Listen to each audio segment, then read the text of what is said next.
Okay. Good evening, everyone, and welcome to the Newington Town Council regular meeting of Tuesday, July 12th, 2022. I'd like to call the meeting to order at 7:03 p.m. If you would please rise for the Pledge of Allegiance.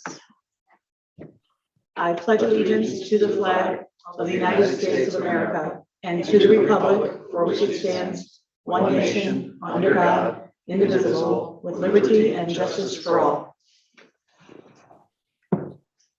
Thank you. We'll do the roll call now, please, Susan. Councilor Braverman, Here. Deputy Mayor Budrago, Here. Councilor Camillo, Here. Councilor Donahue, Here. Councilor Mankey, Here. Councilor Nagel, Here. Councilor Page, Here. Councilor Rada, Here. Mayor Del Buono. Here. All right, everyone's present. We'll move on now. Thank you, Susan. We'll move on to approval of agenda. I move approval of the agenda. Second. All right, motion made and seconded by Councilor Rada. Any discussion?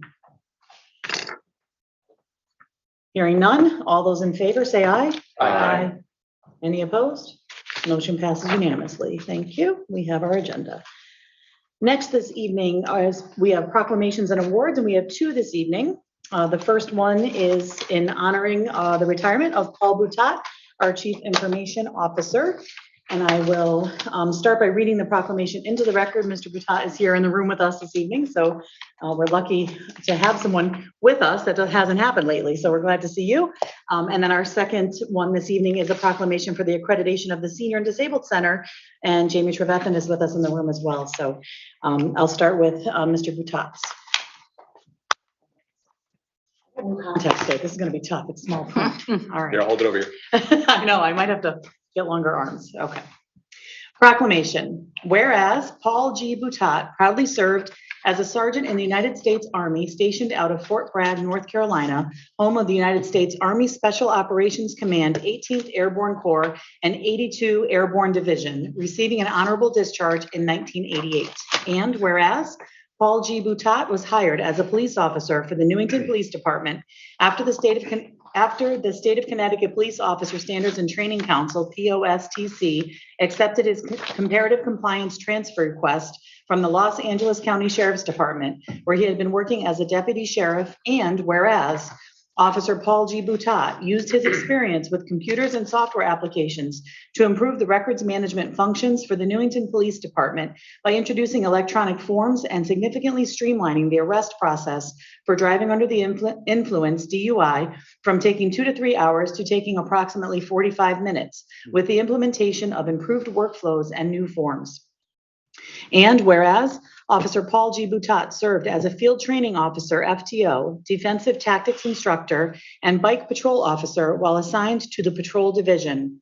And whereas Officer Paul G. Boutat was assigned to Support Services Division by Chief Richard Klett to work as the department's first Information Services Officer, assigned to work with the Capital Region Council of Governments, CROG, and 13 other agencies as part of a public safety consortium on modernizing law enforcement computer-aided dispatch, CAD, records management systems, RMS, and mobile capabilities, Lucent project. Officer Boutat, along with Highway Garage staff, deployed the department's first mobile data terminals, MDTs, as part of the region's Blue Link project, providing officers with the ability to query local, regional, state, and federal law enforcement databases, communicate with dispatchers and other agencies throughout the state. And whereas on November 27th, 1996, Officer Paul G. Boutat was assigned to the Emergency Response Team, ERT, and while assigned to the team, participated in serving many high-risk arrest and search warrants.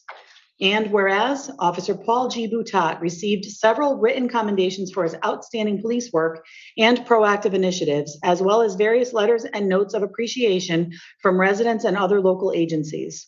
And whereas Officer Paul G. Boutat was assigned as detective to the Detective Division in January 1998 and served as a member of the security team during the visit of the 43rd President of the United States, President George W. Bush, on April 18th, 2001. While assigned to the Detective Division, Detective Boutat investigated numerous assaults, burglaries, sexual assaults, larcenies, narcotic investigations, untimely deaths, and served as a member of the Mid-State Narcotics Task Force. And whereas Paul G. Boutat was assigned to serve as the town systems manager in 2003 by town manager Paul J. Featherston to supervise the town's first budget, first staff, GIS coordinator, and implement the strategic technology plan.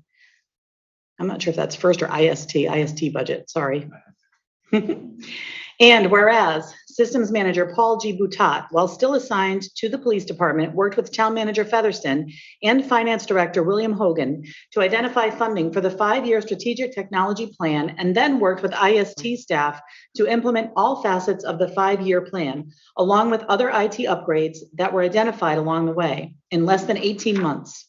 And whereas on July 6, 2004, Paul G. Boutat was hired as the Director of Information Systems and Technology for the town of Newington after serving as a member of the Newington Police Department for 10 years and working in the field of law enforcement for 15 years. And whereas during 2003-2004, Paul G. Boutat planned the data and telephone service relocations and new wiring for the Newington Police Department in preparation of their move from the old town hall into the new Peter J. Lavery Law Enforcement Center that was under construction.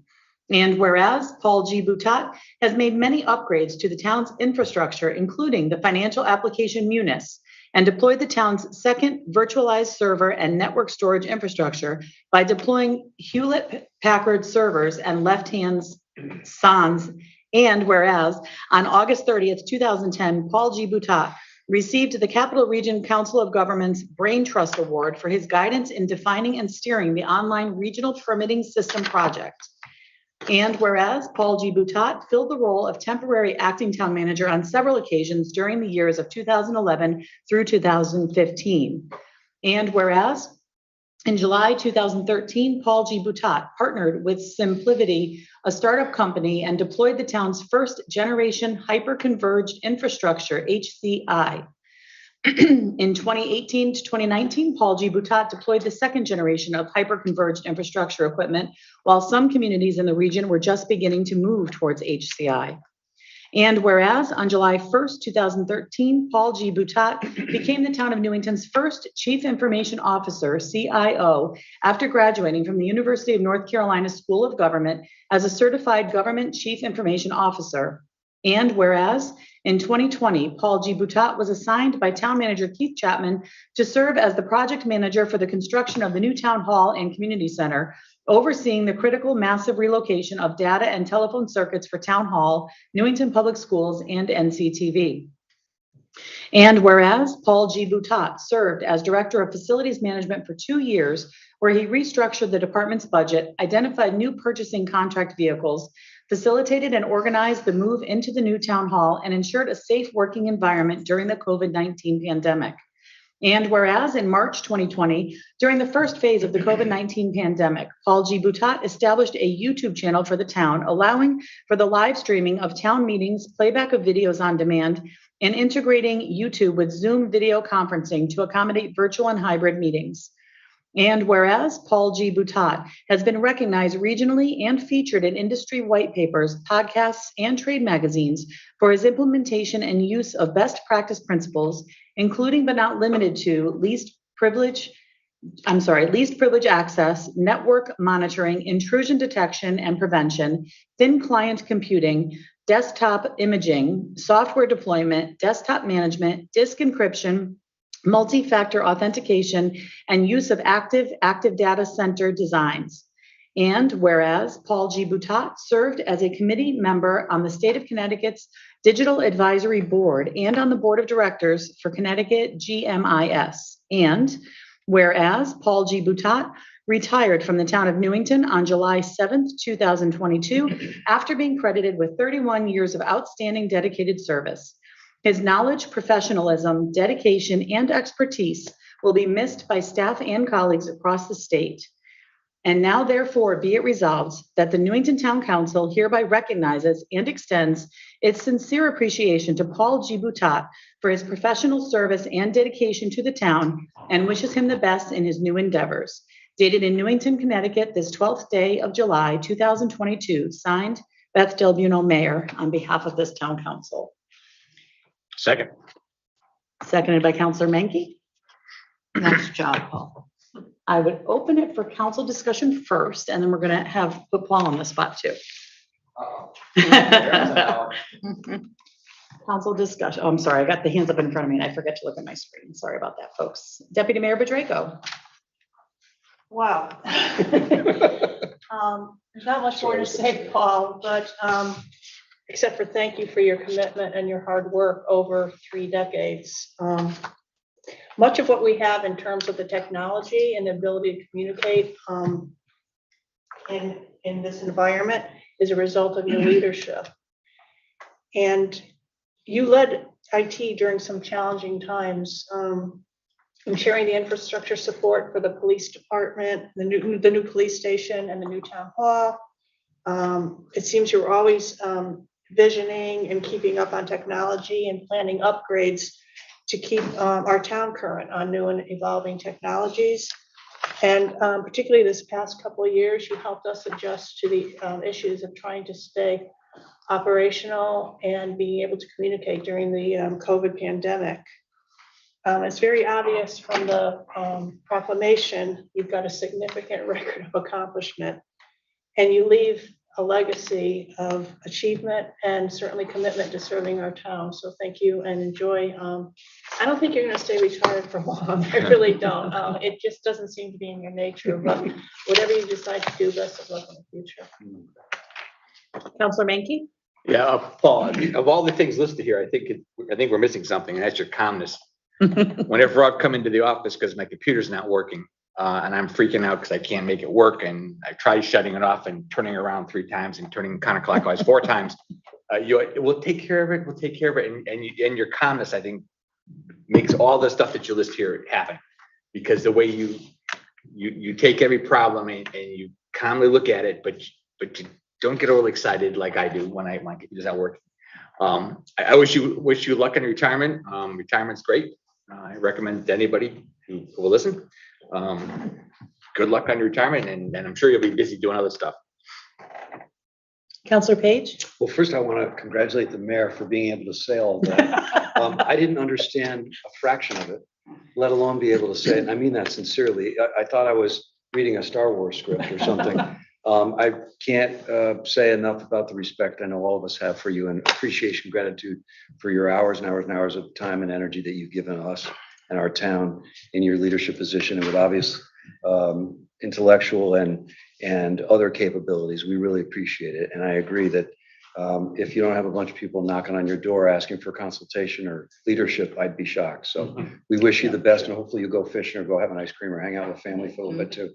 God bless, and thank you again. Counselor Donahue. Paul, 31 years, especially with the bulk of it being in IT, and you still have most of your hair. It's amazing. I'm telling you. Okay. But I mean, it's all, thanks for everything you've done. I mean, it's, you must have enjoyed the people you've worked with for being here 31 years. And, as Mitch said, take some time off because people are going to be calling you. We have your home address, so we'll be bringing our laptops to your house. But thanks again. Counselor Nagel. Well, I'd like to add my congratulations as well and echo what everyone else has said. Your dedication to the state, to this town particularly, as well as serving in the Army. It's a lifetime of achievement that has been mentioned. It's extensive. On a personal note, you have helped me in a calm fashion many a time in terms of figuring out the logistics. I know that you leave behind a staff that will be able to help me as well, but just in case, I want your phone number. I appreciate all that you've done, be it here, serving in capacities outside of serving IT in terms of getting this building ready, and for us able to have meetings in here, as well as taking on different projects in terms of not only facilities, but many different titles of systems and whatever, which I can only begin to imagine what may be like in your record overwhelms me as to the dedication and service, and I'm proud that you've been able to be part of the town of Newington. And I will hope you the best in your future plans, and hope we will see you beyond tonight, at least to smile and say hello. Thanks. Counselor Rada? Yes, Paul, as everyone else said, congratulations for all of your accomplishments. Just listening to everything that Mayor Del Buono has just read, you are a multifaceted, extremely talented individual, and I want to thank you for your service, not only in the military, but also throughout the course of your career thus far. And I'm sure that there'll be many more years where you may want to shut off your phone, turn out the lights, lock your door, move away to another address. But wish you all the best in your retirement and everything you do in your future endeavors. Mayor, I'll just say, Paul, over my years on both Board of Ed and Town Council, you have been there 100%. I can't tell you how many times people have said, let's call Paul. Ask Paul. Let's find out from Paul. So on behalf of all those times, enjoy your time off, get involved in something else, but have fun. Thank you. Counselor Camillo? Thank you, Paul, for everything you've done. I've known you for at least 30 years and worked with you on a couple different jobs that you've had. I really appreciate everything you've done for us, and good luck in the future. Paul, I'd like to offer my congratulations as well. You know, I've been around a few years too, so we've had the pleasure of working together for quite a while, and as it's hard to be the last one to speak. Everybody's mentioned so many good points, but reading this proclamation, one, I was winded. Two, I'm sure I butchered some of the terminology, even though I did my best. So I hope you will forgive me if I did.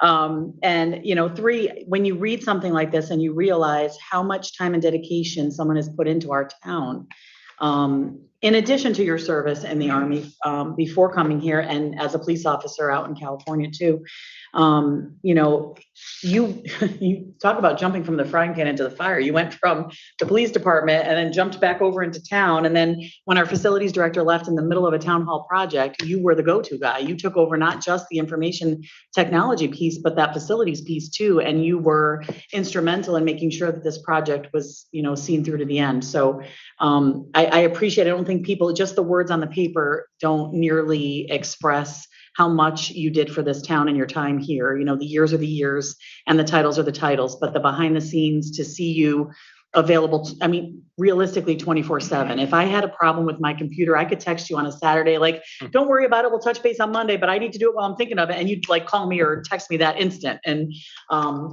And you didn't need to do that, but you were always there, as everybody else mentioned, always calm and always getting us through things and never had to worry about anything. And I know your staff is behind you that, you know, that are still here and they will follow through on what you put into place, but the things you put into place to keep us moving forward. And I always felt like Newington was ahead of the curve because of the work you did, not just keeping up, but always ahead of the curve. And when the pandemic struck, you, and I know James jumped in too, but together, the two of you really made sure that we were ready for the technology piece that we needed to figure out very quickly, to make sure that we were accessible to our residents and everybody could still participate. And, you know, I can't say enough about how much I've appreciated working with you over the years personally, and professionally, in my role as a counselor and now as mayor. But you've always been there and you've always, like I said, 24/7. I knew I could count on you. So I want to just wish you the very best. And I agree with Deputy Mayor Bedrejko. I don't think you'll sit still long, but I do hope you enjoy your summer with your wife and your family. And then whatever the future holds with you, I wish you the very best. I really, truly do. I'm going to give this to you. Actually, you know what? I noticed a couple of typos in here, so I'm going to hold it if that's okay. And I'm going to have it fixed before we present you with this.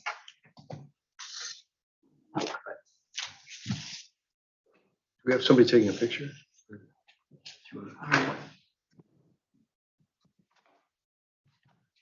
All right, so the proclamation, I will have that couple of typos fixed and we'll get that out to you. This is the typical, I guess, we always have a clock presentation. So presented to Paul Boutat in recognition of 28 years of service to the town of Newington. And I would like to present that to you Thank you. and shake your hand.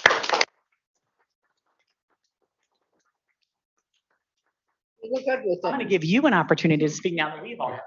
It's not a digital clock. Yeah.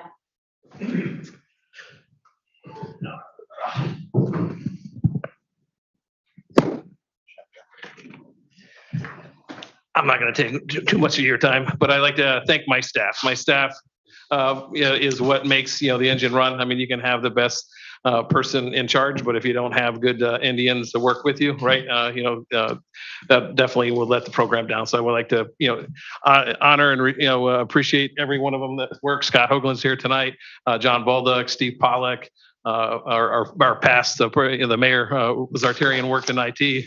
I took over from him, and we've had other people that have been here that have all put in, many, many hours in order to bring what we have here. So I'd like to thank you for all the kind words tonight. I'd like to thank Keith Chapman, town manager, and all the other town managers and administrations along the way. Newington's a very special place to me. I've been coming here to work forever, sometimes more than the 5 days a week that we typically have everyone come in. But I really, have a special bond with this community and the people that live here and work here. And I want to thank you too. Thank you very much. Thank you. Good job.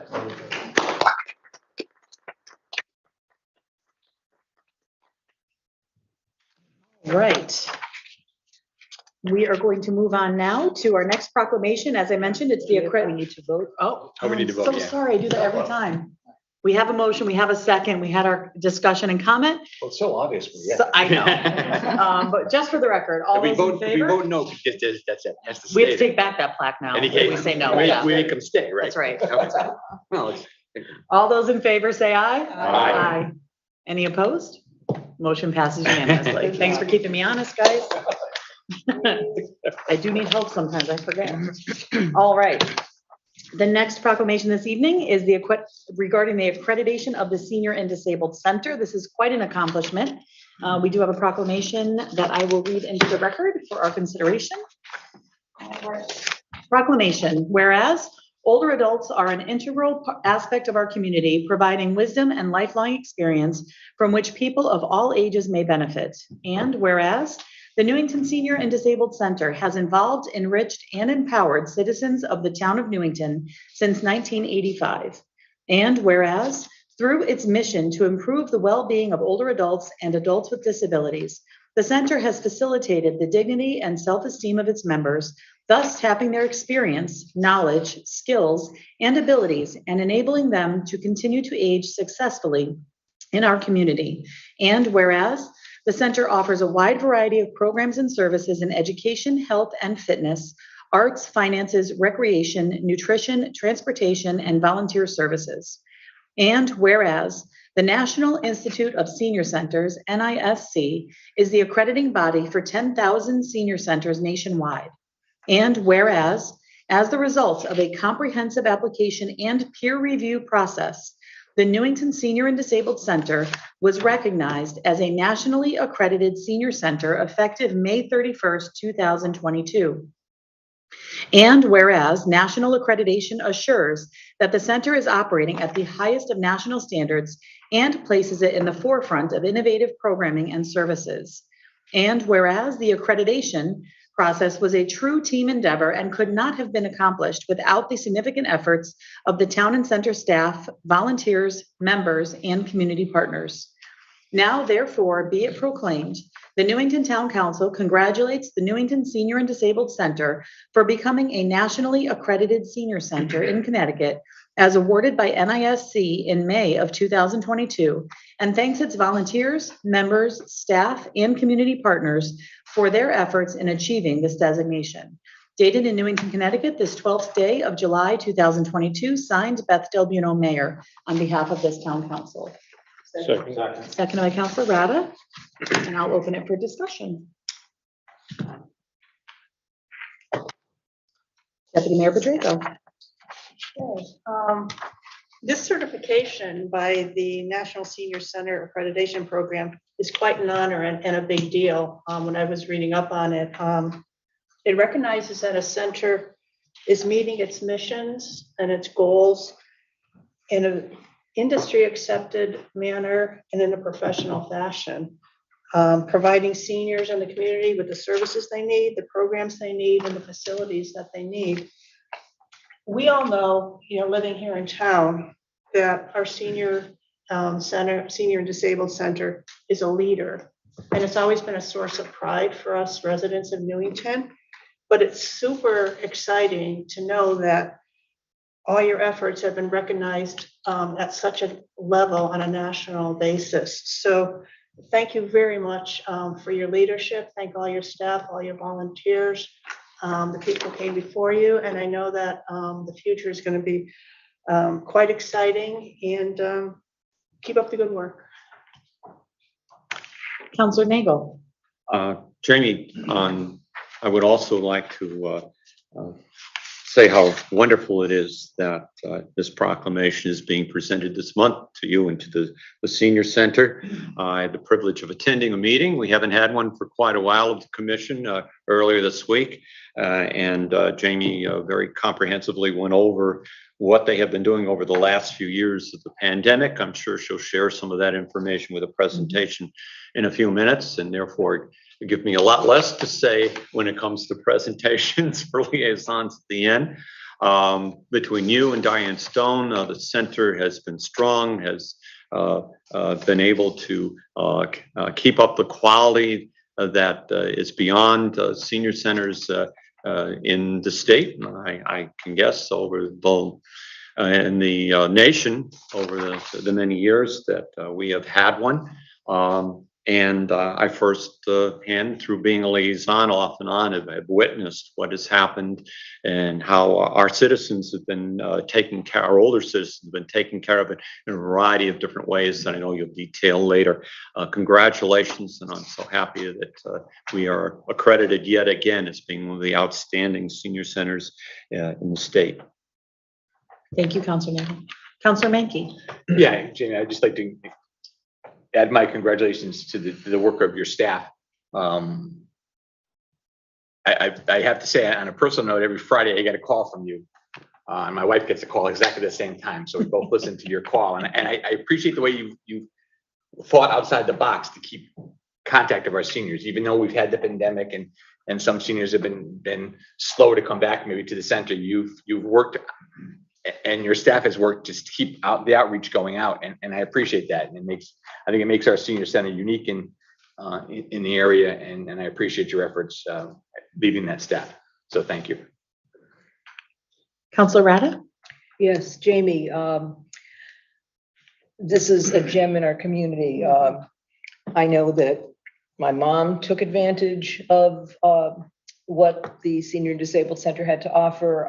As I took over and became her caregiver, you all were a tremendous resource to me. I've taken part in programs there, and I'm going to switch hats for a moment. And as a member of Friends of the Library, we were so excited to be able to, excuse me, have you come to us and we came to you, and were able to open the Senior and Disabled Center for one of our book sales, and we're looking forward to the next one in October. So collaboration is the name of the game, and I know you're always willing to do that. So congratulations to you, to the staff. Thank you so much for everything that you do. Counselor Page. I just want to say again, thank you very much. You put us on the map nationally. It's a model program for so many folks, and just as everyone else is saying, we're very grateful, and all residents are. Thank you. Counselor Bergerman. Jamie, the senior center is one of the reasons people stay in Newington when they're seniors or move to Newington, because we all tell our friends and neighbors how great the senior center is. So thank you for keeping it rolling along. It's great. Thank you, Don. Jamie, I want to offer my congratulations too on the accreditation. I think when we first heard about this, it sounded like there was a very limited number of centers that are actually accredited in the United States, right? In Connecticut, there are 7.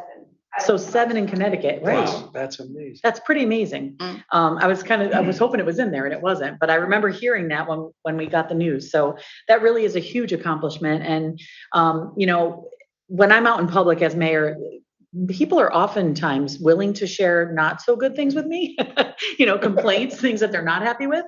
But one of the things that I oftentimes hear very positive remarks about is our senior and disabled center. So I want to let you know that because that doesn't often happen where people will say to me, wow, we have a great such and such in town. And the senior and disabled center is one that people go out of their way to make sure they comment on. So, you know, you should know that and know that. I know you took over for Diane not long ago, but certainly the feedback has been great. And this accreditation is just another, you know, way to say that your center and you and your staff are doing an amazing job for our residents. So thank you for that.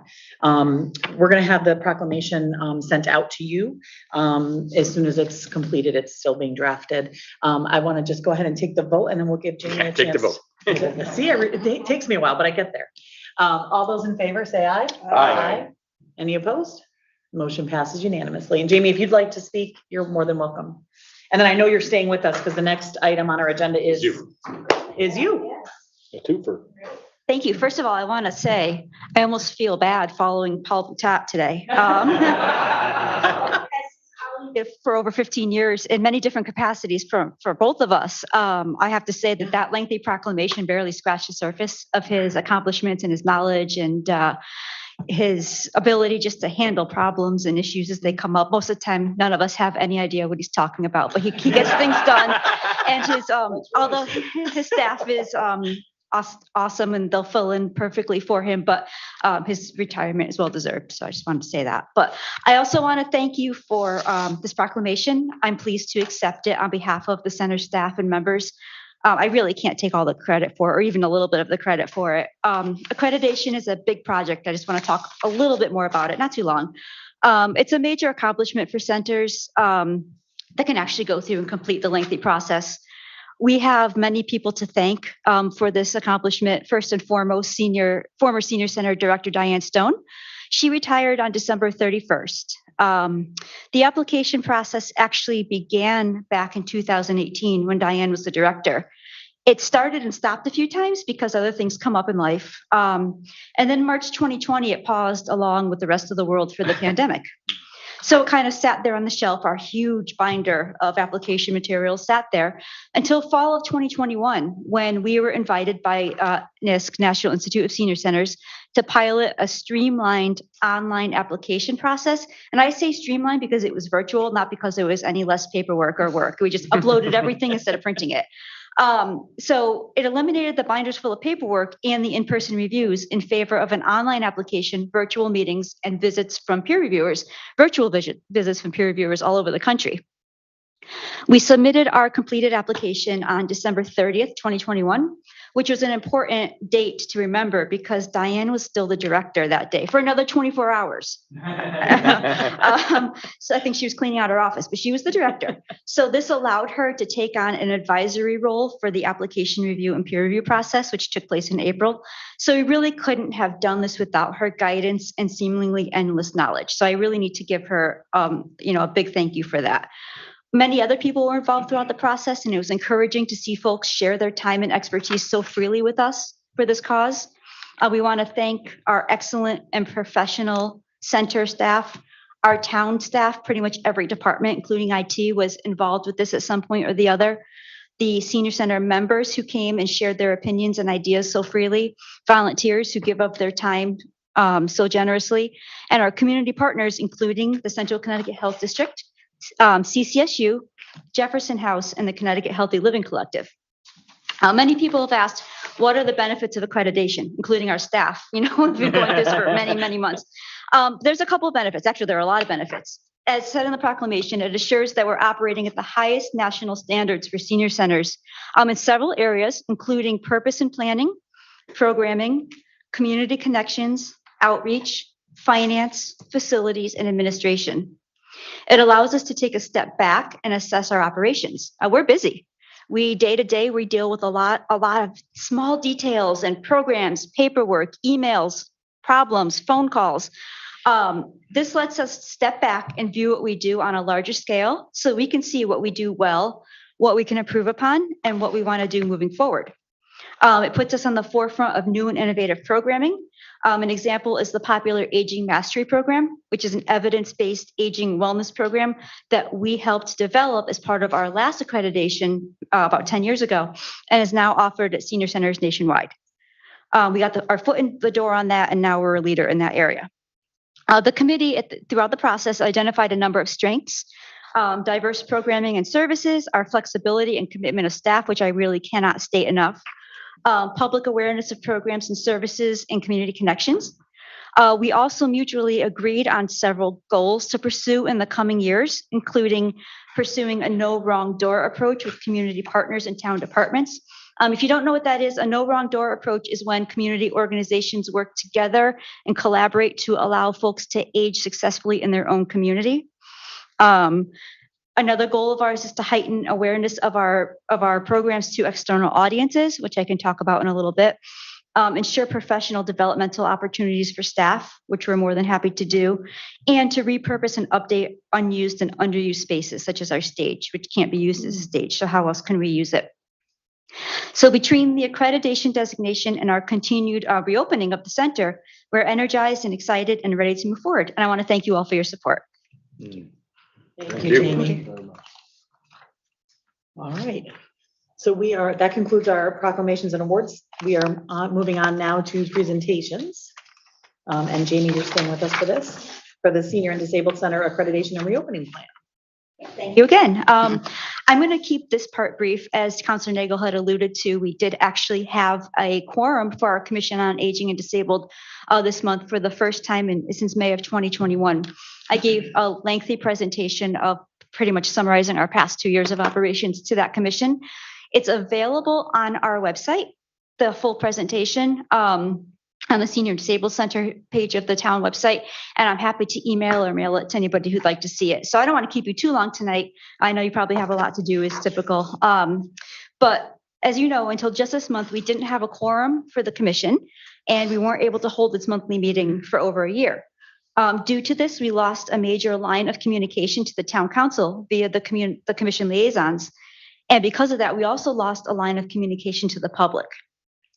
Because of this, I had requested an item on the agenda to briefly present what we're doing at the center now that we're reopening more and more. And of course, although we did meet last week, I still think it's valuable to kind of review this with everybody. The most common questions we get at the center are, what can we do here? What can folks do at the center? And are you open? That's a daily question. I'm only going to give brief answers. But yes, we are open.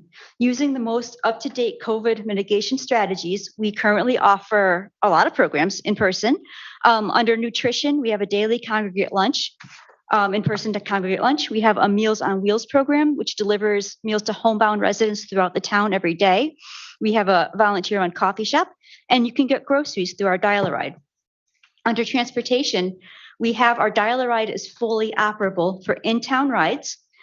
Pretty much anywhere you need to go, doctors, shopping, hairdresser, visiting to the center will take you. We also have out-of-town rides, which we piggyback with West Hartford and Rocky Hill for out-of-town medical transportation rides.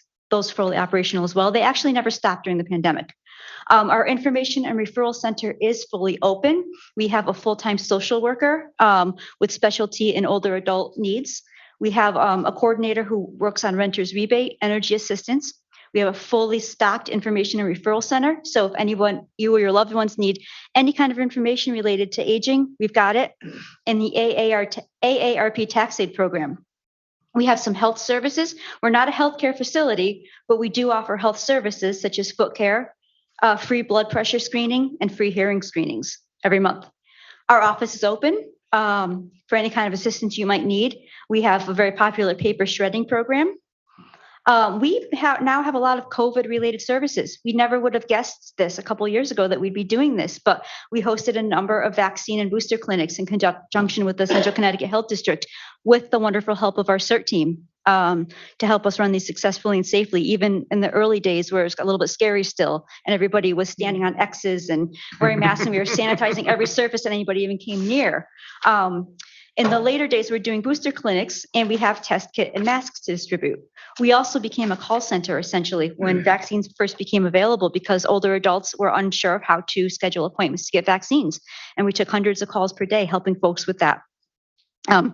We also have a huge offering of daily activities and special programs, and we try to plan all of our programs to keep people active, connected, and to have fun, including a monthly special programs, events, classes, evidence-based programs.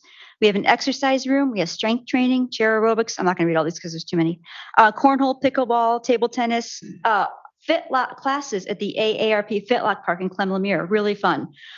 We work closely with the library. As mentioned, we work closely with Parks and Recreation for things such as Zumba, line dancing, Tai Chi. We have volunteers who will help you with your technical needs, your phones, your iPads, your laptops, meditation, computer room. We have groups to help lose weight. We have Friday movies, a TV lounge, puzzles, card games, crafts, knitting, beading, bingo, setback, wood shop, and more. We're also actively working on bringing back the few remaining programs that have not returned since the pandemic, including our bus trips to the casino and day trips elsewhere. Our very popular volunteer-run gift shop is in process of returning, AARP Drivers Ed, and our annual expo, all of which will return in 2022. All this is great, but the pandemic reinforced the fact that social isolation remains a major health risk for older adults. So although our building was closed during the height of the pandemic in 2020 and 2021, we were busier than ever. We never went home. We were busier than ever finding new ways to offer programming to those who are isolated, either temporarily due to the pandemic or long-term due to health issues. In addition to the in-person programs and services I just mentioned, we offer a social call program that will match volunteers with folks who are at risk for isolation for frequent friendly phone conversations. We have several pen pal programs, including an intergenerational pen pal program. We introduced and maintained high-tech, no-tech, and low-tech remote programs to reach people with all levels of comfort and availability with technology. For example, we offer a number of special programs over Zoom, or whenever possible, we do them hybrid, similar to this meeting, where you could join from home or in person. For folks who prefer to not use technology or don't have access to technology, we offer a weekly menu of programs over the telephone and no-tech programs such as the pen pals or take-home program kits. This is something that we will continue to explore and expand upon long past the end of this pandemic, whenever that may be, and is an example of how life has really changed for us all since March of 2020, probably permanently. Whereas our focus before was largely on those who attend the center, we now focus on reaching a variety of people with a variety of needs in a variety of ways. And everything we do focuses on our mission to improve the well-being of older adults and adults with disabilities in the community. As I mentioned earlier, I did make a lengthy presentation with a lot of statistics and information about membership and program attendance and everything that we're doing, staffing, volunteers. We have over 75 volunteers that we rely on to help us run our programs. That is available on our website, or I could email it to anybody who might want to review it. We do have our volunteer dinner coming up. Everybody should have received an invitation. If not, please let me know, because I know the mail's a little bit funny lately, but it's going to be on August 2nd, Tuesday night. It's going to be outdoors, the first in-person one in 2 years. We're going to do it under a tent. And hopefully between the tent and the evening, it won't be so hot out, but we'll do our traditional chicken dinner under the tent. And we're really looking forward to it. We're honoring the Meals on Wheels drivers as our volunteers of the year. And we have a lot of great things coming up, including a celebration of our accreditation and our membership, which we'll get some more information about shortly. So I'm going to end this with a request to the council and the party leadership. As you know, a fifth member was appointed to the commission in time for us to hold a meeting last week, the first since May of 2021. 5 members is the minimum quorum, which means that even if one of our existing members can't make a meeting for whatever reason, we'll find ourselves without a quorum again. And I understand, based on a discussion prior to this meeting, that there may be some possible appointments in the works, which would be greatly appreciated. At this point, it is a 9-member board, so any additional appointments to help keep us meeting and moving forward would be appreciated. And thank you for your time. Thank you very much. You're welcome. Thank you. Councilors, any comments or questions? Councilor Mankey? Yeah, I can't see, my mouse is working. I just would be interested, if you have a chance, the statistics of how many meals you deliver on a daily basis. We deliver about 55 to 60 meals on a daily basis throughout town. There are 4 routes that are typically volunteers deliver these meals. They're hot meals, so we receive them hot and they go immediately out for delivery. So there's 4 routes, approximately 55 to 60 meals per day, whatever times 5 days is. And that's how many Usually people. meals that, I assume a lot of these people, this is their big meal of the day is they get. It's intended to be their hot meal of the day. Some folks are on a plan where they receive 2 meals. So we only deliver once per day, but they get a hot meal and then they get like a sandwich or a salad or something to eat later for dinner. It assures that they're getting balanced nutrition, and it also helps us to check in on folks, because these are folks that tend to be homebound or recovering from an illness. They might be a little more vulnerable. They may or may not have family helping them. So it allows kind of that check-in to make sure that everything's going okay. I would just thank volunteers for doing this, because I know from working at the CERT that we always have to reserve those parking places, and they come in and they get their stuff and they go back out. But I mean, it's a big effort to deliver that many meals a day consistently. Yes. So you have to volunteer every single day to do help out, or you have to have volunteers every single day. You just can't say, I'll just volunteer Tuesday and then I'll see you next month sometime. Right, exactly. Staff is fantastic about filling in where we need it, but it is by and large volunteer run. Yeah.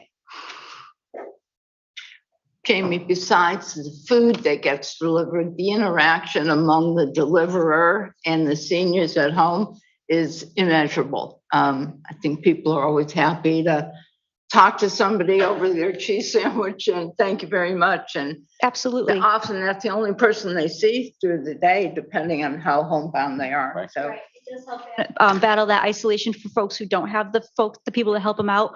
The volunteers do become a bit attached to the recipients and vice versa. I know that, and I'll talk more about this at the volunteer dinner, but we had a volunteer who delivers every Thursday, and she was away on a well-earned vacation. So I took her route out for her. And like every door I went to, they're like, oh, "Where's Sue? How come you're here? You're not Sue. Right. Sue brings us flowers and cards." So anyway, so it does. It's a very all-around beneficial program. Good. Counselor Nagel? I'd like to thank you once again, Jamie, for not only your presentation on Tuesday, but also your presentations tonight. As you were giving your presentation, I was like, well, okay, she may have left this out, maybe later I can add it. And you were very comprehensive in what you had to. I have a hard copy of this. This is called really professional in terms of their slides. There's several pages of it. And so it's worth your while to get a copy of it, to very comprehensively answer some questions that Jamie may have answered and may not have answered. And you are looking for more volunteers, and we're always looking for more people to be members of the senior center. And I realize there's some programs that may be opening up, and maybe you would like to talk a little bit about membership. Yes, some programs that are upcoming. Again, we're bringing back the expo. I hope we're bringing back Silver Sneakers, an exercise program that's so popular it usually goes to a lottery. We're bringing back the trips. I will say as a caveat, the casinos are no longer offering comps for bus trips to anybody. So we're trying to figure out a way around that. Yeah. We are bringing back, I can't even think, the volunteer dinner, the gift shop, which is not only an excellent volunteer opportunity and a lot of fun and a way to get some really good gifts for friends and family, but it's actually a revenue stream for us that we're looking forward to bringing back. And pretty much everything else is up and running. Some things with reduced capacities or various, bigger rooms or, other types of COVID type mitigation. But other than that, we're open, we're busy, we're hectic, and we're happy.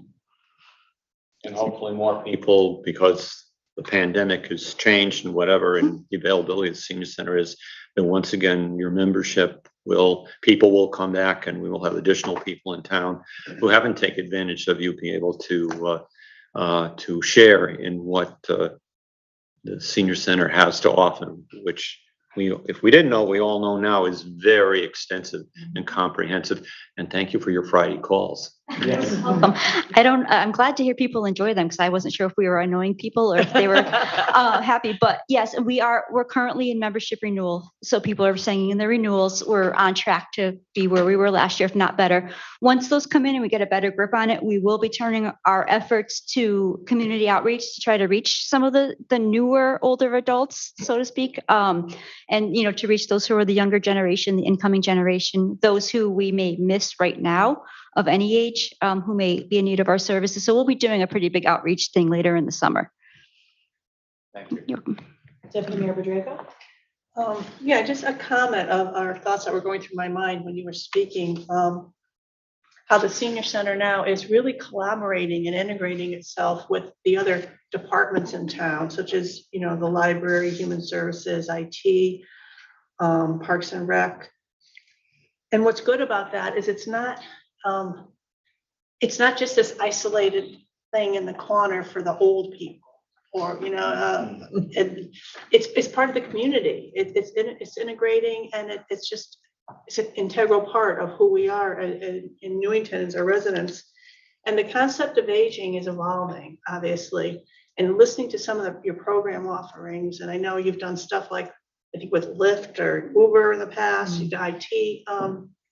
You're really, I think, paying attention with the programs and activities to keep up with the evolving concept of aging, yet you're also maintaining the services for those who are aging out to the point where maybe their activity level is not what it used to be. So you really are trying to reach out to both ends of the spectrum. And I just think it's great. So thank you.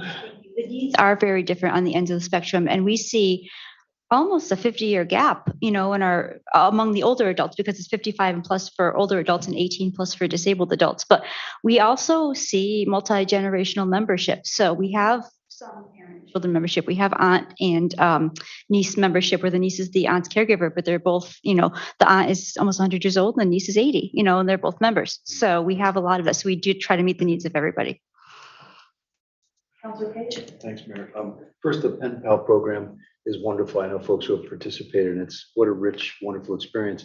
And just a question about the home visits, when folks deliver meals, if they see something as amiss, possibly with a person's mental status or ADLs or other functioning, do they flag that then to the social worker under your employee? And do they do home visits, or do they refer to another agency to do a check, a well check, or an assessment? It depends on the situation. Yes, any concerns are always reported to us. Some are already clients of our social worker, in which case she would take the lead in whatever referrals or follow-up or home visits are necessary. In other cases, there already may be elderly protective involved. There might be somebody getting veteran services or other services. So we would pass along the info to those people. We have had instances, including recently, where a volunteer thought something was amiss. It was one of those like gut feelings, like, he always comes to the door. Why isn't he coming to the door today? And it's because he was in medical distress, and he was able to, she didn't just leave and, bring the food back. She contacted me, and I happened to be off, but I was nearby. So I went over there and we called the police and found out that the gentleman was indeed in distress. So it's a really vital, it provides nutrition, but it's vital for many reasons. Flag so many things. Thank you again You're for welcome. everything. You guys are amazing. Thank you. I just wanted to mention, one of the things that struck me when you were talking was kind of how the focus has shifted a little bit. So it used to be more on the attendees and people that come to programs, and now there really is such a shift to those that aren't able to make it to the center too. And it's, when we talk about Meals on Wheels, I know my mom did receive that when she was still alive a few years ago, and it was a connection more than the food. Like I would go over there and she'd have some of it kind of stockpiled, the stuff she didn't really love or whatever. But some of it she loved and some of it she didn't, and the food would sit there and whatever. But it wasn't the food as much as it was knowing that someone was going to knock on her door every day. And there was a face, there was someone there and actually I knew the person outside. So they would say, "Oh, I saw your mom today," and so it really is the connections that your center builds for our residents too, which that's what stands out to me when I'm hearing a lot of what you're talking about, and that shift of focus, because I think primarily because of the pandemic, but the pandemic, for all its awfulness, kind of shed some light on, like you mentioned, on the isolation and the need for the socialization that we always kind of knew about, but it kind of highlighted it, maybe spotlighted it a little bit. So it's great to hear all the things that you're doing. And I get asked a lot of questions about, well, are they open yet? I'm like, they've been open. Like, we're still getting the word out. Yeah. People are still asking, like you said. And if you do have that presentation, if you want to just send it to me, and then any counselors that want it, I can forward it out, or I'll just send it out to everyone. But Counselor Nagel was bragging about it earlier in our caucus, and he said it was a great presentation, so it'd be good for us to have. And the other thing I heard, Jamie, you mentioned that you offer IT and tech support, and we've got Paul Boutat here. He's been here. He's So, retired now. he's got Always some use time on his hands, I'm volunteers. just saying. Yes. You can lock the door, right, James? All right. He's control card access. Oh, that's right. I don't think you're stopping them. All right. Any other questions, guys? I don't see any hands up. We're all set. Thank you very much. Thank Thank you. you, Jamie. Thank you. All right, we're going to move on now to public participation. Any member of the public may join us if you're in the Zoom application by raising your hand in the participants window. If you're on your phone, *9 will raise your hand so we know you want to be recognized. And if you're in the room, you're welcome to come forward to the microphone and state your name and address for the record. We just ask that you state your name and address before speaking. Let me just click on over to our attendees window. All right, I don't see any hands up there. Anyone in the room? No one's coming forward, so we will continue on with our agenda. Next item, was there any email correspondence? There wasn't. Okay. That's not. All right. Next item is remarks by counselors on public participation. I think we're safe to skip over that. Next item is consideration of old business. And the first item is the accessory dwelling unit opt-out of Public Act 21-29. As you know, counselors, we talked about this at our last meeting. We had a very in-depth presentation by our town planner regarding this. So our purpose this evening is to set the public hearing date so that we can hear from the public on what they would like us to consider regarding this action in the future. There is a resolution in our packets. Who would like to go ahead and, Deputy Mayor Bedrejko? Resolved that the Newington Town Council hereby schedules a public hearing on Tuesday, July 26th, 2022 at 6:45 PM in the Town Hall, 200 Garfield Street, room 103, to receive public comments regarding the opt-out provision of Connecticut Public Act 21-29 for accessory dwelling units. Second. Seconded by Counselor Menke. Any discussion on this public hearing date? I will not be here on the 27th. 26th. 26. Okay. Or the 27th. I won't be here. All right. Thank you for letting us know. Any hands up, so we will move to the vote. All those in favor say aye. Aye. Any opposed? Motion passes unanimously. Next item this evening is the discussion of draft charter and charter revision commission report. We are looking to set the public hearing date for that as well. We did receive the draft report from the Charter Revision Commission at our last meeting. I know counselors are reviewing that language and just making sure that if there are any changes we need to bring forward, we can. But we are looking to set a public hearing so that we can hear from the public on the charter. I know the commission did have their public hearing, but we're looking to set up one for us as well. We have before us in our packet a motion that would set the public hearing for July 20th, which is a Wednesday, not our typical meeting night. So I would look for someone to read that resolution in. I'll read it in. Oh, I'm sorry. I yield. Counselor Thank Rada? you, my distinguished council. Resolved that the Newington Town Council hereby schedules a public hearing on Wednesday, July 20th, 2022 at 6:30 PM in the Town Hall, 200 Garfield Street, room 103, to receive public comments regarding the draft charter report and proposed charter language. Seconded by Counselor Nagel. Discussion by counselors. Counselor Menke? Yeah, just to let you know, I will not be in person on that date, but we'll try to sign in from New Jersey. Okay, thank you. Counselor Rada? Yeah, just a question. As I'm going through this, I may have some questions or comments, and will that be discussed after the public hearing? Yeah, I think what we're looking to do is set the public hearing, and then we are going to be calling a special meeting that will be held directly after the public hearing, Okay. so that we as a council can discuss whatever we want to bring forward. So I would say to counselors, if you have suggestions for language prior to the public hearing, if you want to either forward to either myself and I can compile them and send them to the town attorney just for his thoughts before we enter that meeting, or you can send them directly to the town attorney just so that we have some idea if what we're recommending or thinking about makes sense before we put it out in the public. That might be a good thought. And then in terms of the public hearing, we could incorporate whatever the public comes forward with that evening in our discussion as well. Okay, thank you.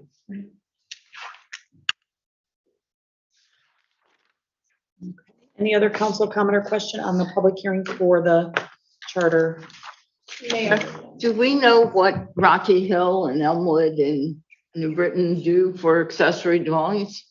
I mean, are we in alignment with our plans, or are we? Yeah, we're on to the next one right now, though. I can I'm talk to sorry. you, no, that's fine. I can talk to you a little bit later about that. But the town planner in her presentation last week on that did give us a lot of information on that. So we can talk about that. Yeah. Okay. Yep. Okay, good. So for the draft charter, public hearing? Any other questions, comments? We're good? Okay. All those in favor, say aye. Aye. Any opposed? All right, motion passes unanimously. Our public hearing will be on July 20th at 6:30 PM. So those of you in the public, spread the word. If you would like to have input on our charter revision process, we would love to hear from you on the 20th at 6:30. And it will be in person as well as on. A scheduled special meeting directly after that or at the conclusion of the public hearing. Correct. What he said. All right. All right, next item this evening is, let's see, amendment to the adopted meeting schedule. We had talked about the consideration of canceling our August 9th, 2022 meeting. This evening, we have no new business to move forward to our next agenda, but that doesn't mean anything won't come up between now and then. So I would recommend, if the council is in agreement, that we consider just holding this and keeping this on our agenda for consideration at our next meeting, the second meeting in July. We might have more information on what would be coming forward for the 9th to make a better decision on whether to cancel that or not at our next meeting. But that being said, I'll open it up for discussion and see what you all think. I think that's fantastic. Okay, everybody's nodding and shaking. Yeah, Everybody's I okay? agree. We get to see what happens next week, next meeting next week at the public hearing for the charter, and then next meeting at the 26th. Right, okay. Do we need a So- motion for that? I don't think or so. This just- is just on a discussion item. Okay. So if we'd like, James, if you would just move this to our next agenda for us, We're not changing anything, so. we'll just keep it on. Yeah, we're not voting on it tonight. so- Yeah, there's no motion tonight, so, I mean, we could, but I don't know that it makes sense to, so. No. Okay, fine. so we'll move it to the next agenda for consideration. All right, we're cruising right along. Next is resignations and appointments. We have a resignation from the alternate conservation commission member. Let's see, Mitch, is that you? I think so. All right, Counselor Page? Resolved that the Newington Town Council hereby accepts the resignation of Bernadette Conway as an alternate member of the Conservation Commission in accordance with email correspondence dated July 6, 2022, and effective July 12, 2022. Second. Second by Counselor Rada. Any discussion? Hearing none. All those in favor say aye. Aye. Any opposed? Motion passes unanimously.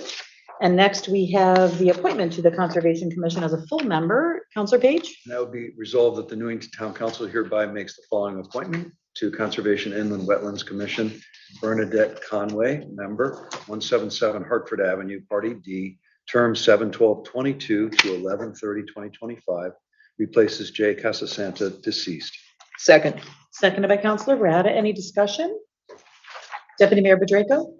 Yeah, I just want to say, I don't know whether, it's been a while, waiting for this resignation and appointment, but if we ever formally recognize the fact that John Casasanta, the service that he provided on the Conservation and Wetlands Commission, I've been a liaison for quite some time, and I always felt him. It really is a loss. He was fair, he was bipartisan, he was passionate, he was knowledgeable. He really was a valuable member of this commission, and his input and presence will be missed. Thank you, Deputy Mayor Bedrejko. Anyone else? I would just echo that. I did serve in the Conservation Commission for a short period of time. And I was amazed at his expertise and his way of getting his point across without being confrontational, without being verbose, just he got his point across, and I was impressed with the way the people at the table kind of listened to his wisdom. And I'm certainly will be missed in this town. I appreciate his efforts and his service. Anyone else? All right, all those in favor, say aye. Aye. Any opposed? Motion passes unanimously. Next item this evening is refunds for July 12th. Deputy Mayor Badrego. Resolved that property tax refunds in the amount of $585.66 are hereby approved in the individual amounts and for those named on the requests for refund of an overpayment of taxes certified by the revenue collector, a list of which is attached to this resolution. Thank you. Is there a second? Second. Seconded by Councilor Nagel. Any discussion? Hearing none. All those in favor say aye. Aye. Any opposed? Motion passes unanimously. Next item this evening is minutes of previous meetings. We have for consideration the June 28th, 2022 regular meeting minutes. Councilor Nagel? I've looked them over and they are correct, and move that we move forward. And is there a resolution for me to read here or not? You can just So move to accept. I move we accept the minutes there. Second. Okay, so a motion to accept the June 28th, 2022 regular meeting minutes, seconded by Councilor Menke. Any further discussion? I trust Councilor Nagel. He goes through those with a fine tooth comb. I appreciate that. All right, all those in favor say aye. Aye. Any opposed? Motion passes unanimously. Next item this evening is written oral communications from the town manager. Mr. Chapman? Thank you, Mayor. I just want to bring up a topic that I've been getting calls on, and I'm assuming some of you have. It's been somewhat controversial with the value of motor vehicles and the taxes that are the tax bills indicate for motor vehicles this year. And I asked Fauna, our assessor, to do some research, and it's amazing what has transpired. I'll just give you some quick numbers. Last year, our net motor vehicle grand list was $243,816,000. This year it is $300 million, just about $300 million. Now, the key to this is the taxes that were collectible. Okay. Last year, we collected $9,519,000.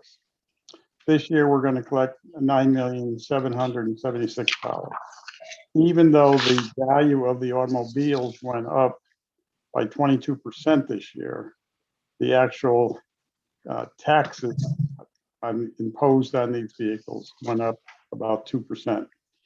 Now, this was a result of the freezing of the mill rate for all towns by the state. So our mill rate was not, we'll say, applied in this case. So if anyone comes to you and are complaining about the taxes on their cars, in the town of Newington, the average per vehicle tax was at $346 a year. It is this year now at $356 a year. So the value of the vehicles is what's driving it up, but the freezing at the mill rate at a lower mill rate than what we currently have brought those values down. So the average taxpayer may see a $10 increase in their vehicle tax bill. So I just wanted to explain that to all of you, because there's a lot of people saying, well, the towns could have done more. I think the town of Newington did exactly what they had to do, and we filled the void for the loss in the revenue by reducing the cost of running the town. Thank you. Mr. Chapman? Councilors, any questions? Was that the end of the report from the town manager? Anything else, Mr. Chapman? Yeah, I have nothing else to report tonight of any substance. So no, that would be it for tonight. That's pretty Pretty important piece of information, though, if you're confronted with any citizens that have questions about their motor vehicle tax bill. Okay, I just had two things there. go ahead, Counselor Page. Thanks. One was, I was in and out of the meeting 2 weeks ago because I was in West Virginia. And the cell coverage, let alone the Wi-Fi, wasn't that great. I just wanted to say, number one, I appreciate, Keith, Mr. Chapman, all of the reports that you've provided. What am I saying? The monthly reports. In going over those, I think there were 3 provided last time. That's correct. Catching up. And I was, I guess, just blown away by the detail and the work that you and all of the town staff do, as evidenced by those reports, all of our departments. And I just appreciate it very much. And a shout out to all of our departments. It's actually almost too much to try to absorb, let alone understand. So I'm still working on digesting it. So thank you for that. And the other one, yeah, please go ahead. I was just going to say that the monthly reports were created starting back in the late 60s. And every month there's a report that's been submitted. Sometimes they were deferred or late because of various reasons. But if you wanted to see the real history of the town of Newington, James, I believe, has all of the monthly reports going back to the late 60s or mid 60s. Pretty impressive information. I don't know of any other town that has that type of history created every month. Yeah, and for anyone who's interested, I agree. It's, and I'm just learning all this stuff. It really is an amazing document, and it shows in detail everything that is happening in this town, and it's quite something. The other piece I missed, and I know Councilor Rada asked about it, I believe either in the meeting or afterwards by correspondence and email.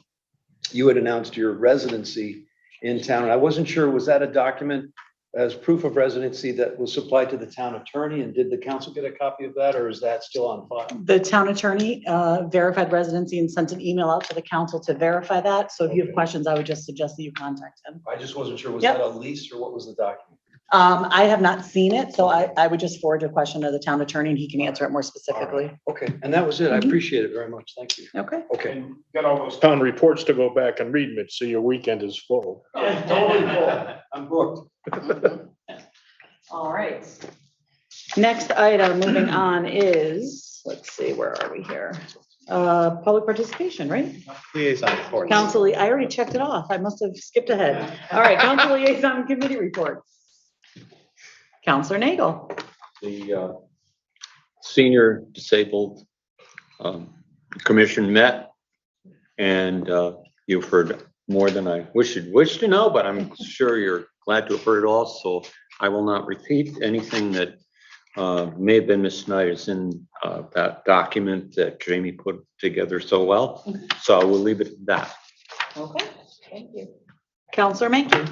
Yeah, just as I serve as a liaison to the Parks and Rec, I would just call your attention to the flyer of excuse me, all the events that start happening in the park right across the street, starting tomorrow. It looks like much better weather than last year, or at least the ground is much firmer than last year. And there's a ton load of events here, capped off with fireworks at 9:30 on Saturday. So if you get a chance, stop. There's plenty to do here, plenty to see. So you get a chance, stop down and see what all the hoopla is about. Great, thank you. Any other counselors? All right, we'll continue on. Next item is public participation.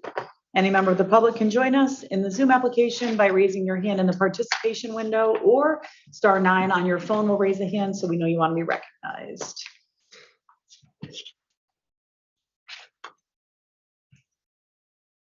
And if there's anyone in the room, I see one person with us that wants to come forward, they're more than welcome to as well.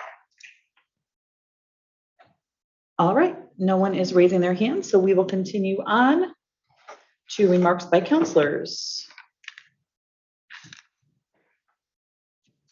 Counselor Page. Thanks, Mayor. I just have a couple of things I want to say. I just have some notes I wanted to reference. No, it's not there.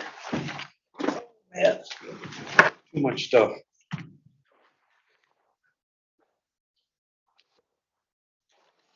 think it was on June 28th that I received an email from James, I think we all did, and it contained a few things. One was a document, I think that was sent by Counselor Donahue regarding the train station.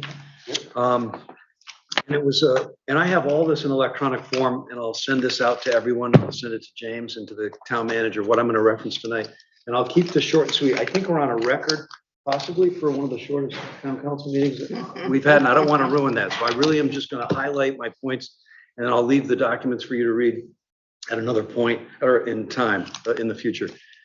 The flyer that caught my attention was sent out on June 28th. It raised a lot of questions about the train station. It made some statements which I think were factually not correct. So I just wanted to put out what I think are objective facts about the proposed train station in Newington. And I think it's important to start with the why. There are two main reasons why I think this is important. The first is climate change and the effects of a warming globe and what it's doing to our economy, what it's doing to our environment, and what it's doing to our health and stability in the world. And the second is our economy. There are economic implications for the train station, which I'll reference quickly in a moment. In the document, and again, I'll send this by email or electronic links to everything that I'm going to reference today and all the sources that I'm citing. It's just 9 points, and I'll blaze through it. In the flyer that Councilor Donahue sent out, it referenced the time it takes to go from Burlington to Haven. There's a document that I'm referencing here that actually gives us the time, which is about between 30 and 34 minutes by train, and I believe it's $4, so that you can reference there. And there's also an article on proposals and plans to implement high-speed rail between now and 2030, as well as greener rail, which was actually referenced in the news last night. The governor just came out with 6 new trains on the, I believe, the Metro North line, and more trains on the Waterbury line, which are high-speed and cleaner and greener. And the second point we raised in that flyer was having to do with ridership. There was a claim that there's no interest in ridership on buses or in trains. And in fact, there's hundreds of thousands of people using buses and trains, both Connecticut Fast Track and Metro North and the Shoreline East and the Hartford line. And yes, the pandemic, because people were dying and were sick and were home working, the ridership definitely went down. And in the documents that I'm providing, and I'll forward to everyone, there's reference to that, and you can see the decline in the last couple of years. But as the news, Fox News last night said, and in the articles that I'm referencing, ridership in fact is going up because we're adjusting to the pandemic. And while it is a climb, in some cases a slow climb, in other cases Metro North is picking up quite nicely, and we're hoping to see the same in the Hartford line. The third set of documents has to do with the Flatbush versus, as it was framed, in my view, the Newington station. I think it's not either or. I think it should be both. And the documents that I propose make a point that we want to maximize utilization of the trains all along the Hartford line, including Newington and Flatbush. It reduces climate change, it reduces the crowded highways, and it increases our safety. I included an article about all of the proposed stations and the existing stations on the Hartford line, as well as an article about how much cleaner and greener train travel is than driving individual automobiles. And most of us, including myself many times, are an individual in a car. And then the US Department of Transportation data on car safety. In fact, fatalities in all spheres, all domains are going up nationally over the last few years. And so we can decrease that with increased train ridership. And a fourth fact out of 9, I'm getting there, folks, are facts about population and density as it relates to whether or not Newington is an urban environment or a suburban environment. And technically, yes, we are a suburban environment. If you look at one of the criteria of 50,000 or less to define a suburban town, that's what we are. We're at about 30, 31,000. We are growing. This council and councils before us and our town manager have worked hard to live up to our motto, to grow our town. As the town manager knows very, very well, that if we don't grow and we don't increase our tax base, we're either going to have a deterioration in services or we're going to have bigger tax bills. So as we continue to grow and go to 32 or 33 or 4,000, we are going to be denser and more populous. If you look at the articles that I've included here, One is listing all towns in Connecticut by population density. And in fact, we're in the top 15% of most dense towns in Connecticut. And you can look at that in the document. In terms of population, we're in the top 20% most populous towns in Connecticut. So while we are a charming and beautiful town, I've been here over 30 years and I hope to be here another 30 as I enjoy the senior center. We are in fact more and more of an urban center with each day with 40, 50, 60,000 cars driving through on Cedar Street as well as the Turnpike. Point 5 is just documentation substantiating some of the many apartments and houses that we've approved and our planning and zoning have approved over the last couple of years to in fact meet those goals of growth and progress and to stabilize our tax base. And so there are several there, including Dakota and the 3333 and other apartments that have been approved. And that's in many respects a good thing. Point 6 out of 9 is just the first couple of pages I've made hard copy of if anyone wants to see, but in the electronic link is the full article from the Capital Region Council of Governments. It's a study that was issued in April of 21, and it lists in great detail billions of dollars coming to the Hartford, Springfield, New Haven corridor and millions of dollars coming to Newington in economic development and jobs and in promoting high-speed rail and linkages to not only our immediate region, but the Northeast region and beyond. And then point 7, several articles 7 list the 50 plus Connecticut towns. That's 50 towns that currently have train platforms, including several along the Hartford line, and others are clamoring to have them. Train platforms have existed for years and years and years. The Metro North line is the busiest in the nation from New Haven to Old Greenwich, and then of course down to New York City. We have train stations from New London all the way to Old Greenwich, from New Haven all the way up to now Enfield, because Enfield was dying to get their hands on a train platform as well. So those documents just list those train platforms and gives you great detail. The 8th point, and this was referenced in the article Mr. Donahue, Councilor Donahue sent out, which is that a train station would threaten the charm and the character of our town. I just want to remind people, and I've included town documents as well as a wiki document, which I don't normally use for research. It's pretty frowned upon in universities. But in this case, I can verify that it actually substantiates what we know to be true, which is that we've had trains here since before the Civil War. We had trains stopping in Newington in the early 1850s before war broke out. And Councilor Mankey knows about the Civil War more than anybody here. We had trains going through all the wars going up to the beginning of Vietnam when the French got involved in Vietnam in the 1950s. We also had trolleys here from 1894 to 1937. We had trolleys going from New Britain to Hartford and back again. And that was charming and had lots of character as well. I kind of wish they were still here. The bus line, Route 41, which I think used to be called the P, took over for our trolleys since 1937 and has run since then. And my last point, and then I'll take a breath and we can move to executive session or whatever else is next. I just want to ask us, and I want to ask our town members to please think long-term. Think about our relationships with all other cities and towns in Hartford County, the state, and the Northeast. We are residents of Newington, but we are also residents of the great state of Connecticut. Newington benefits from having residents come from other towns here to shop, to eat a meal, to see their doctor and spend their money.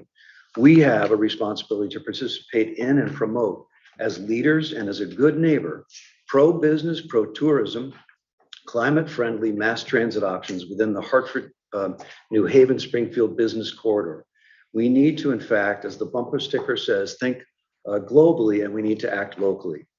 I ask all of us to join the 50 other small and large towns like Guilford and Madison, beautiful, beautiful towns in Connecticut, in our valley here along the shore, to join them, get back to the good old days since before the Civil War when we had a train stop in town, and grow. As our region grows, we will grow. And I wish that we all could get on board with this. Thank you very much. I appreciate your time.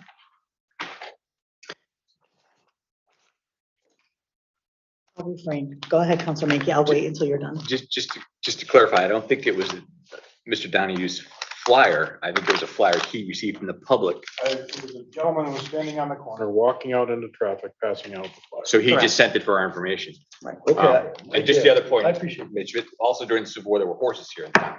Right. I would like to go back to horses days because I like to ride a horse. So That would be cool. We used to have cows. And there were cows and there were fields and there were open spaces and that's all. Counselor Donahue?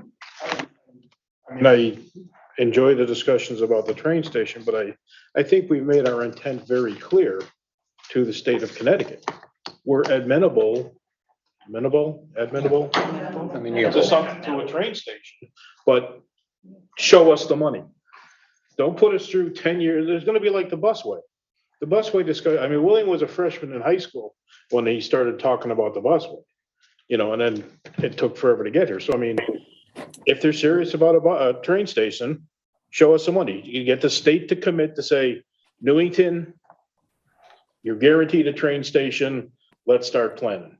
Otherwise, we're gonna be having this discussion 5 years from now, 6 years from now, 10 years from now, and I don't know. I mean, it just, show us the money. That's my. Counselor Nagel? I think we have briefly emphasized that this document that Mr. Donahue shared with us, so we all would know, did not come from any member of this council. Correct. We have not made any decision. We are waiting to see, as Mr. Donahue has mentioned, Councilor Donahue has mentioned in terms of the state's intention and monies and so on and movement and to see what is their pleasure. Recently, as a little side point, DOT said that they're going to shut down the train route from New Haven to Hartford to do major repairs, which sets things back even again in terms of considering this. But this document did not come from anyone on this council, to make certain, no matter how we personally may feel, and we have not come to a point where we feel we're comfortable, some of us at any rate, in terms of making a decision unless the state comes up with a more than just a vague commitment of having one and getting their input as to where they want it. As we've learned in terms of Fast Track, the bus, they determined they want it, they determined where they wanted it, and it came to pass. And we did have a say, but ultimately the state has a say in terms of where things go in these kinds of matters. Counselor Rada? Yeah, just two, a point and a question. I don't think that the intent was to do anything more than just highlight the flyer. And I heard from a couple of people who were stopped at a light, stopped on the road, and had someone dressed in their little conductor or their little engineer outfit want to hand out a flyer. So I think my assumption or my feeling is that there was never a question that it would have come from anybody or been initiated by anybody here on the council. And then to that point, I just wanted to ask Mr. Chapman, have you heard anything more from the public or anyone? I know I was coming up Robbins Avenue. I was right across from the entrance to McDonald's, and right up very close to that corner on the Berlin Turnpike was a fellow with an engineer's outfit on. And as people were stopped at that light, I could see that he had flyers in his hand, which number one is a safety issue. Number two is just plain annoying. And I'm just wondering if you've heard or any of your staff have had residents contact you about these flyers being distributed. We've certainly been made aware, and apparently the individual or individuals that are passing these out are moving from one location to another. Yeah. During the high traffic times. So I'm not sure what is really generating the effort that these folks are making, but yes, we're keeping an eye on it, but so far there's been no real problems about it. Okay, thanks. Yep. Deputy Mayor Bedrejko? Yeah, I just want to indicate that it's not, I don't think this is the time or place to get into a discussion about the appropriateness or not of a train station, but to me, just in response to Councilor Donahue, it's not just the money. I mean, I don't care if the state comes in here tomorrow and gives us, $20 billion. I think there are some other questions that need to be answered. In particular, my concern is there's maintenance and traffic and infrastructure issues that we as a town need to work in collaboration with the state to ensure that the needs in the town is protected and maintained. The intent of having a train station, is fine, but there are other issues that really, in my opinion, need to be addressed. And one of them, quite frankly, is Cedar Street. I come to work and I walk and I drive on Holly Street. Holly Street, Holly Street. I can't wait there 10 minutes at a light, or 2, 3, sometimes 4 on a side street of Newington. And we need the state, I think, to give us their vision for how any kind of increased infrastructure concerns will be managed along with construction of the train station. So it's not just, to me, a matter of money. There's more That's to fair. it. That's a fair criticism or concern. Okay. All right, I'll just add that, again, the flyer was not, because Counselor Page mentioned several times that Counselor Donahue provided it. It was provided as informational to the council because he received it from someone on the side of the road. Funny story, I was driving on the back of my husband's motorcycle the other day up by McDonald's and had a full face shield on, and the gentleman with the conductor's hat was handing out flyers. And as we pulled up, my husband said, "Oh, my wife's face is on that flyer." And then I lifted my shield and introduced myself. And the gentleman, what he said to me was, it's not that we're against a train station. His point was that he thinks it should be in West Hartford or somewhere else, not in Newington. So they're not against the train in generalities, just they don't necessarily think Newington's the right place for it. So I had a conversation with him. I have received several emails from folks, I'm sure in response to the flyer, stating their opposition to the train station, which I have forwarded those emails out to the entire council. I got a couple more today, so I don't know if you had a chance to check today, but there were a couple more today. So as I get those, because happen to be the one face from this council that was on the flyer, as I get those, any correspondence pro or against, I will forward to the rest of the council for your consideration. And it certainly has sparked a conversation. I will go on record again as saying that I have not received any information from the state. The last communication I had was on May 18th in an email from Senator Lesser, asking if this council was in favor of a train station and to put something in writing. I indicated to him that there was a general tone in the town considering a train station, and that if the monies became available, we could certainly talk more about the specifics, but not indicating, any commitment or anything like that. And I did not receive any response after that email on May 18th. And no further communication from anyone else at the state level in terms of DOT or anyone. So, and not from Senator Lesser since then. So there's no indication to me that there's any state funding available for Newington, or that there is a specific plan that Newington's being considered. And if that were to come to me in any way, shape, or form, I of course would notify the council and the public of that information. So I guess that's it for me. And I don't see any other hands up, so we'll continue. Next item is informational items, which Councilor Menke already mentioned in our packet tonight. And for the public, you can certainly look this up online on our website, on the Parks and Rec website, is the list of the scheduled events starting this Wednesday, July 13th through Saturday, July 16th. There are many, many, many events for you all to consider for the Life Be In It extravaganza, culminating with the fireworks on Saturday evening at 9:30. So hopefully everybody out there will get a chance to get down to the park at least one of these days and take part in the festivities. And then also in our packet this evening and online is the Lucy Robbins Wells Library Summer Events. There are 3 events noted here. The summer reading programs, Oceans of Possibilities. It's for kids, teens, and adults, and it kicked off in mid-June. The Children's and Teen Summer Reading Program will run until August 24th. There's more information included in the memo and online. And then there's also the Catch the Hatch Baby Chicks at the library that has begun, and the program runs from July 5th through August 9th. And the eggs arrived on July 5th and are getting ready to hatch in the incubator that is located in the children's department. So that's pretty exciting. I know we've done that. Chick days at the library. I was very excited, but it apparently means something else. We've hatched chicks at the school that I work at, and it really is pretty exciting and wonderful. So the kids get down there if you have young ones and take a look at that, because that'll be pretty exciting. And then the tiny art show for all ages, beginning July 1st, budding artists of all ages can register for a mini artist kit. And the kit includes a 4x4 canvas and easel, acrylic paint and brushes.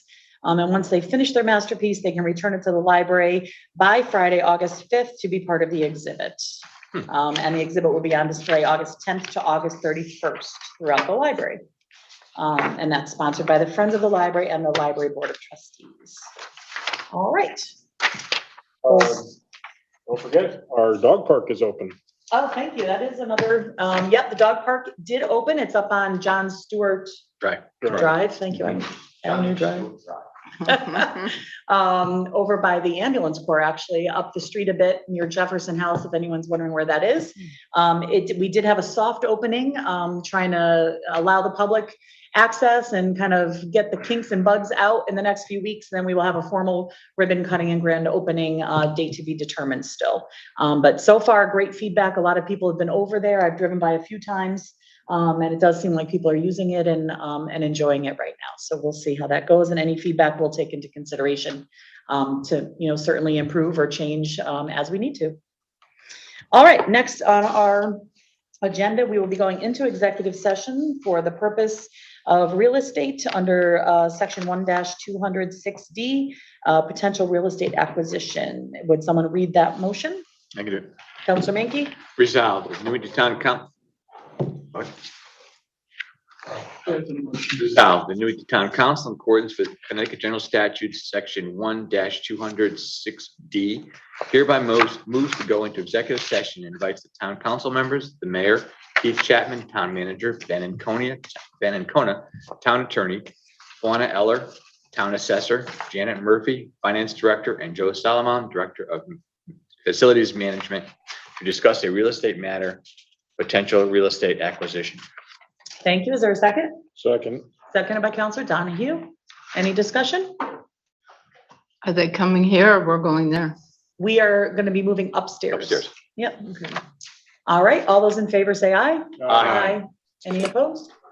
Motion passes and we stand in executive. It's 8:39 now. Let's give us a few minutes to get upstairs and take a little break if we need to. So we will resume by 8:49.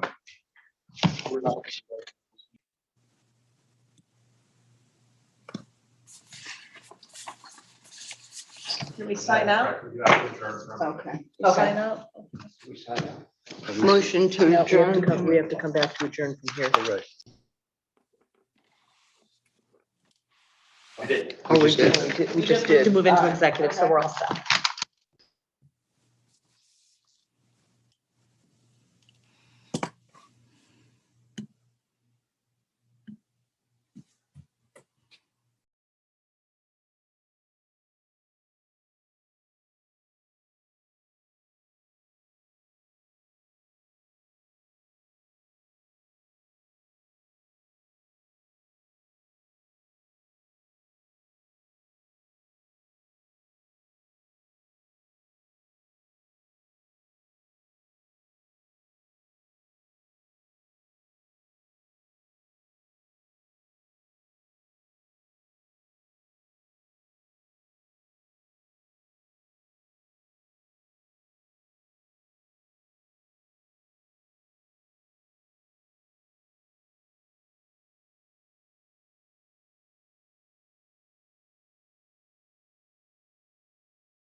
You're quiet tonight, Michael.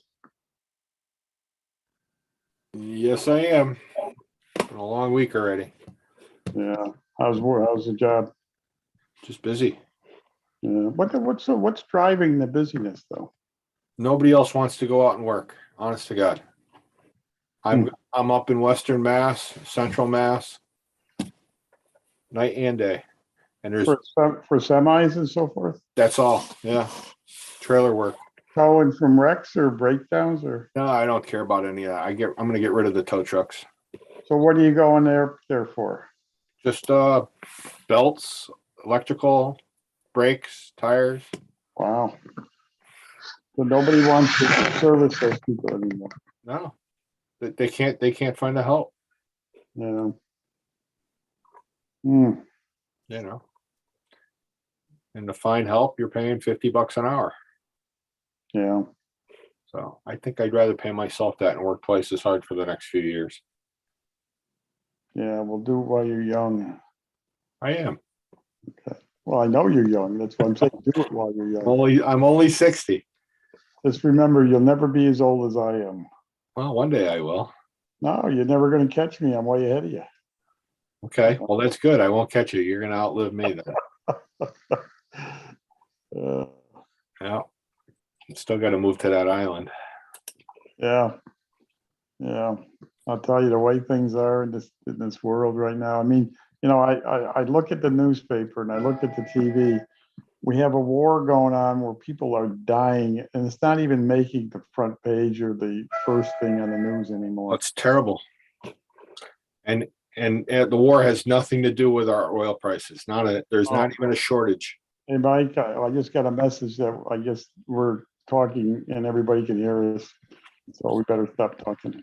Okay.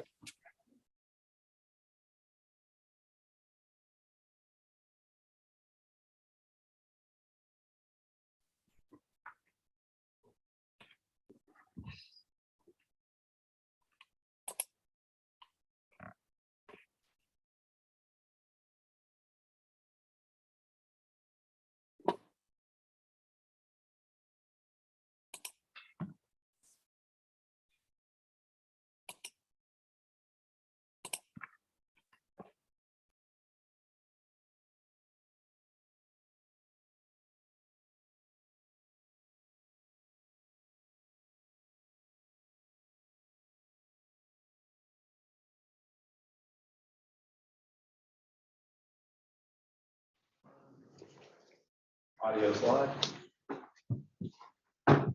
We're good? All right, we are back in public session at 9:48 PM. We have concluded our executive session regarding real estate. There's no action to be taken related to that executive session. As such, I will entertain a motion to adjourn. Moved by Counselor Braverman. Second. Seconded by Counselor Nagel. Any discussion? Hearing none. All those in favor say aye. Aye. Any opposed? We stand adjourned at 9:49 PM. Thank you, everyone. Have a great evening. Thank you.